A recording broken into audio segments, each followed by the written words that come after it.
Christmas is great, right? Right? Yeah, that's cool. And during Christmas time, a lot of us, we think about how Christ came at Christmas, which is correct, which is cool. And we also think about the tree in the corner of your room, in your living room. I don't know, do you have it in the corner? I have it in front of the doors where the cats go out. Well, they used to go out that way. Not anymore. Another story. And you think about the presents underneath the trees and stuff like that, which is cool, which is great. And however, I think sometimes we forget why Jesus came at Christmas, and we forget the reason why and then to put it in practice. We forget at Christmas that the reason why Christ came is because we was in need. Yeah, we was all in need, and it says if you want to turn in to Matthew 9, I think it's Matthew 9, verse 12.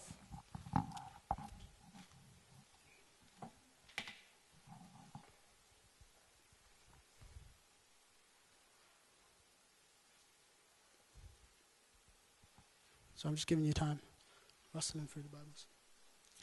In Matthew 9, verse 12, it says, "But when he heard this, he said, 'Those who are well do not need a doctor, but the sick do.'" Just simple like that. And we all know the story. At the beginning of the time, we all know the story. Adam and Eve, yeah? All right, this is the way I look at it. We had a doctor, yeah? He prescribed a prescription to Adam and Eve, and he said to them, "You can eat any fruit that you want to eat. Just don't eat from that tree over there." And Adam and Eve were like, "What? Why can't we eat from that tree? What's wrong with that tree?"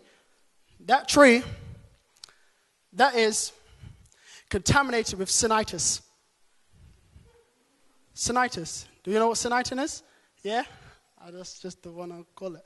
It's called sinitis. And when you eat from that tree, sinitis will spread global. Global. It's for real, global. And do you know what? Adam and Eve, you know what they did? They said, "You know what? We're smarter than the doctor, right?" Because the doctor didn't go to the university to get his degree, did he?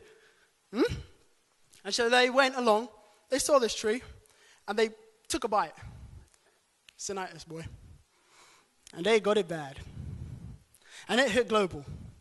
I went to thinking, oh no, global, global, global. And then the doctor's looking down, and he's thinking, wow, these guys are ill.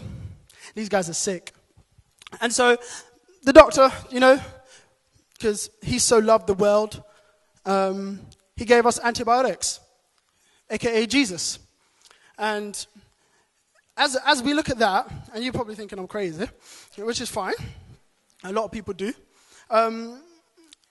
We see here that, when the doctor, a.k.a. God, looked down on us, he saw that we were sick.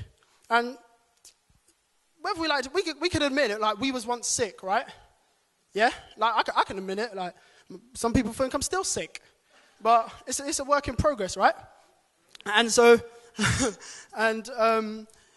here we see that God looked on us and said, "You know what? These guys are in need." And during Christmas time, we do get caught up. We get caught up in how, I'm not saying it's wrong. Presents are great, right? I love presents. I love chocolate. So if anybody think about giving me a present, chocolate.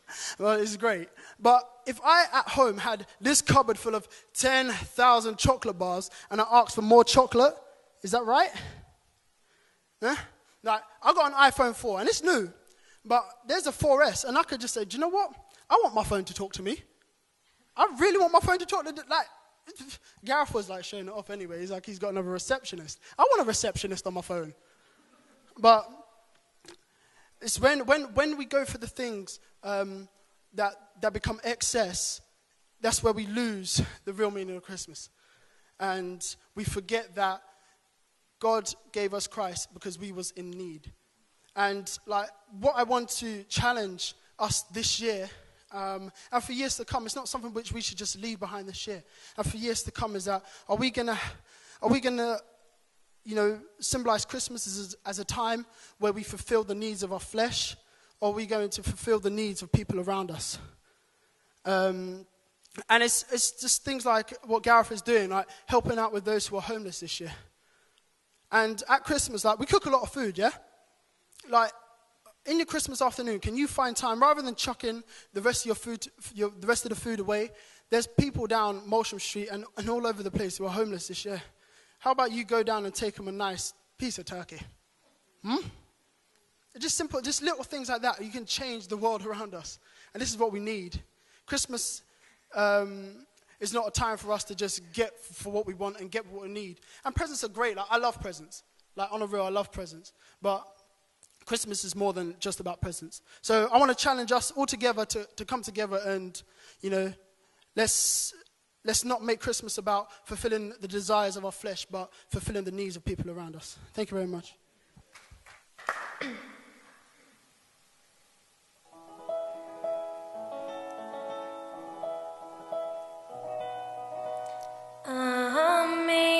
Amazing grace, how sweet the sound that saved a wretch like me.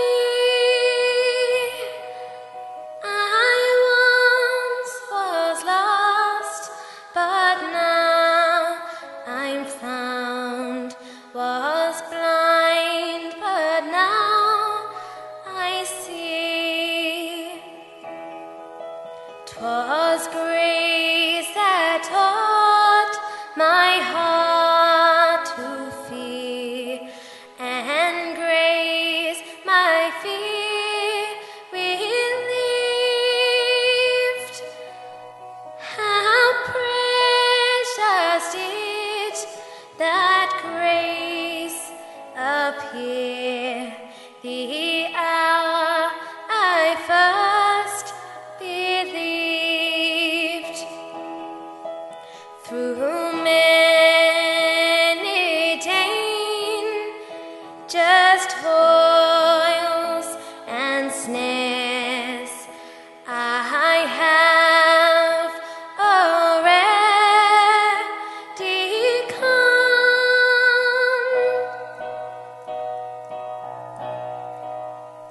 'Tis grace hath brought me safe thus far, and grace will lead me home.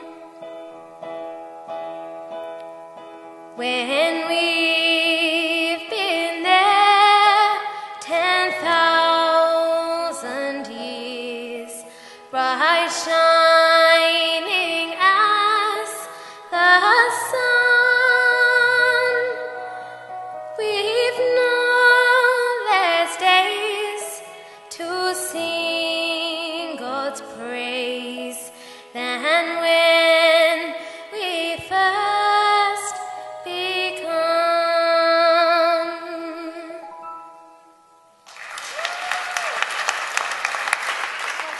Basically, Gareth asked me to write a poem for today. I ignored it for about a week, and I read it in 10 minutes about an hour ago, so I don't know.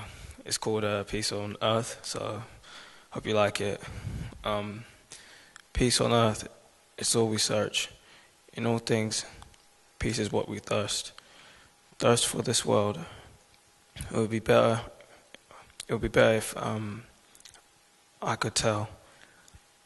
I gotta tell you, this world has gone mad, and this has made me very sad. Sad that this world has been revealed as just bad. As bad as the day I lost respect for my dad. Part of me wanted vengeance for my pain. This was probably by achieving the fame, but it would have been in spite and not very right that I achieved my goal. Peace on earth, it has become my role. Thanks.